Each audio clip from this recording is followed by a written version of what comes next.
Kisah menakjubkan Nabi Idris, sang penjelajah langit dan ilmuwan pertama, jauh setelah era Nabi Adam. Di masa ketika peradaban manusia mulai menapakkan jejaknya, lahirlah seorang insan pilihan bernama Idris. Ia bukanlah sembarang manusia. Dari rahim kaum Bani Qabil, garis keturunannya menembus hingga Nabi Syits, putra Nabi Adam yang luhur. Sejak belia, Nabi Idris telah dianugerahi akal yang cemerlang, kecerdasan yang melampaui zamannya, dan hati yang senantiasa terpaut pada kebenaran ilahi. Di tengah masyarakat yang masih meraba-raba arah kehidupannya, Idris hadir sebagai mercusuar ilmu dan hikmah.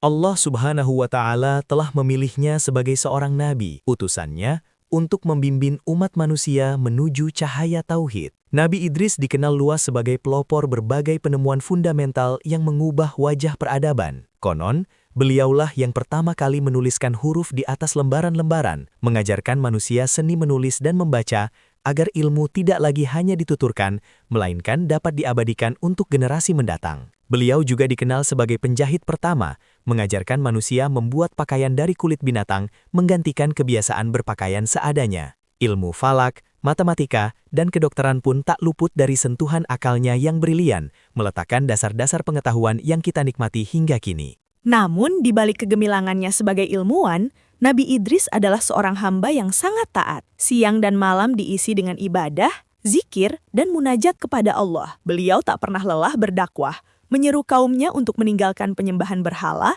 dan kembali menyembah Tuhan Yang Maha Esa. Dengan tutur kata yang lembut namun tegas, ia mengajak mereka kepada kebaikan, keadilan, dan menjauhi segala bentuk kemungkaran. Kesolehan dan ketekunannya dalam beribadah mencapai puncaknya, membuatnya menjadi salah satu hamba Allah yang paling dicintai, yang namanya tercatat dalam Al-Quran sebagai pribadi yang sangat jujur dan sabar. Puncak dari kisah Nabi Idris bukanlah sekedar penemuan atau dakwahnya, melainkan sebuah peristiwa yang melampaui batas nalar manusia. Suatu ketika, saat Nabi Idris sedang asyik dalam ibadahnya, bergelut dengan zikir dan doa, malaikat maut yang dikenal dengan nama Israil datang menemuinya dalam wujud manusia biasa. Israil adalah malaikat yang tidak pernah tersenyum, dengan wajah yang senantiasa serius dan tugas yang sangat berat. Namun, saat bertemu Idris, Israil tampak berbeda. Ia tersenyum ramah, menyapa, dan duduk di samping sang nabi. Beberapa saat, mereka berbincang ringan, dan Nabi Idris, dengan firasat kenabiannya, merasakan ada sesuatu yang istimewa dari tamunya ini. Ia kemudian bertanya, "Wahai tamuku, bolehkah aku bertanya siapa dirimu sebenarnya?" Tamu itu menjawab, "Aku adalah Israil, malaikat pencabut nyawa."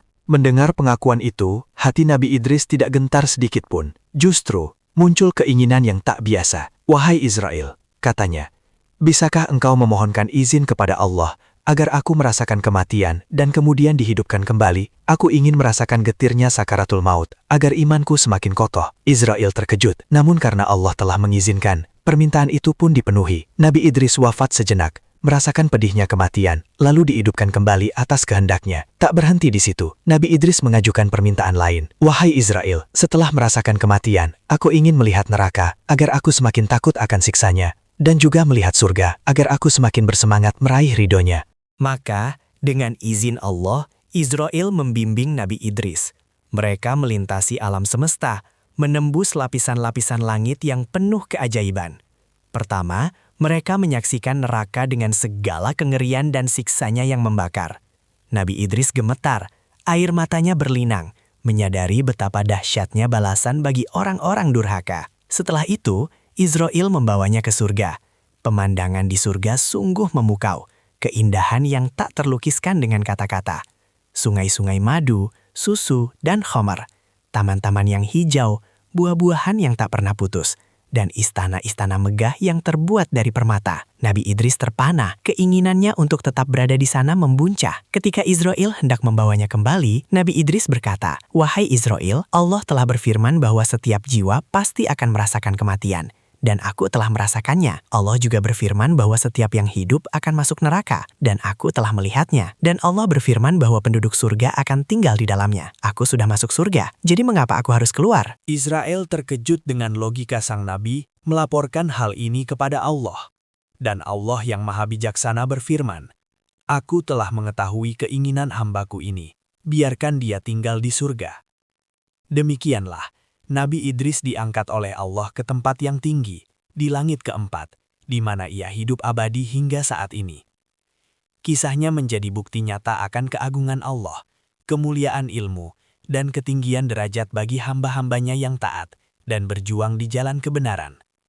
Ia adalah teladan bagi setiap manusia untuk senantiasa mencari ilmu, beribadah dengan sepenuh hati, dan menggapai ketinggian spiritual yang tak terbatas.